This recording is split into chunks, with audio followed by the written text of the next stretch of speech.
جس طرح کہتے ہیں کہ ایک نوجوان تھا جس کو شہزادی سے محبت ہوئی، بادشاہ کی بیٹی سے محبت ہوئی، اس سے شادی کرنا چاہتا تھا۔ دربار میں ایک وزیر تھا جو اس کا جاننے والا تھا، وزیر کے پاس گیا اور وزیر سے کہا کہ تم کسی طرح میری شہزادی سے شادی کراؤ۔ کہتے ہیں وزیر نے کہا کہ بادشاہ کو ایک داماد چاہیے، اپنی بیٹی کے لیے شوہر چاہیے ہے، لیکن اس نے شوہر کے لیے جو سٹینڈرڈ رکھا ہے وہ یہ کہ بڑا عبادت کرنے والا، مخلص، پرہیزگار ہو، دنیا کی خواہش اس کے اندر نہ ہو۔ اگر تم کچھ عرصے کے لیے ایسا پریٹینڈ کرو، بہت عابد و زاہد بن جاؤ، کسی جھونپڑی میں جا کر جنگل میں اکیلے رہو اور وہاں عبادت کرو تو میں تمہارا یہ کام کر سکتا ہوں۔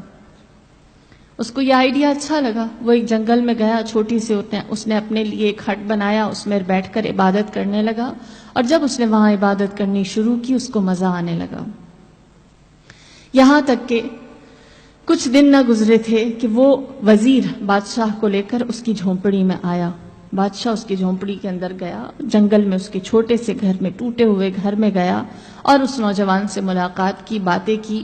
بادشاہ امپریس ہوا اور اس نے کہا اس نوجوان سے کہ مجھے تمہارا عبادت کرنا، تمہارا تقوی اچھا لگا، میں چاہتا ہوں تم کسی دن میرے پاس آ کر محل میں ملو، میں اپنی بیٹی کے لیے شوہر تلاش کر رہا ہوں اور مجھے لگتا ہے کہ تم میرے آنے والے مستقبل کے لیے ایک اچھے جمائی، ایک اچھے داماد ثابت ہو سکتے ہو۔ جب بادشاہ نے یہ کہا اس کو اپنی خواہش مل گئی۔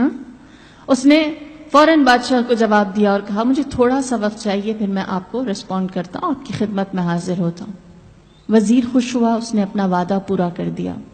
جیسے ہی بادشاہ اس جھونپڑی سے باہر نکلا ہے، پیچھے سے اس نوجوان نے اپنا ساز و سامان، اپنا بوریا بستر سمیٹا اور کسی ایسی جگہ چلا گیا جہاں اس کی کسی کو خبر نہ ہوئی، گم، لاپتہ، کسی کو علم نہ تھا وہ کہاں گیا، کیا ہوا۔ وزیر حیران ہوا کہ اس نے خواہش کی تھی، اس نے چاہا تھا اور میں بادشاہ کو ادھر لے کر گیا، پھر بھی وہ نہ ہوا۔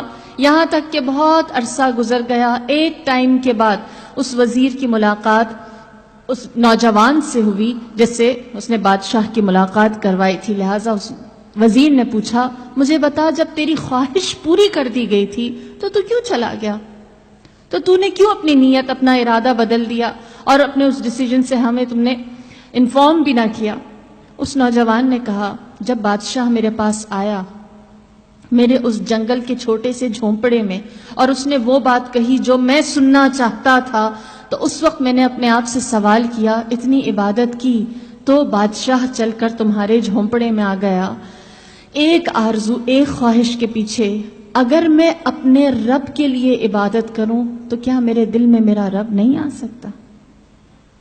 تو کیوں نہ میں اپنی آرزو کو ایک دنیاوی چیز سے بدل کر صحیح درست طرف لے آؤں اور اس چیز کی خواہش کروں جو میرے لیے واقعی فائدہ مند ہے۔ لہٰذا میں نے اپنی اس خواہش کو چھوڑا اور کہا میرے اس جھونپڑے جیسے دل میں اللہ کو بلاتا ہوں۔ تو یہ آرزو کا فرق ہے، یہ خواہش کا فرق ہے، یہ تمنا کا فرق ہے۔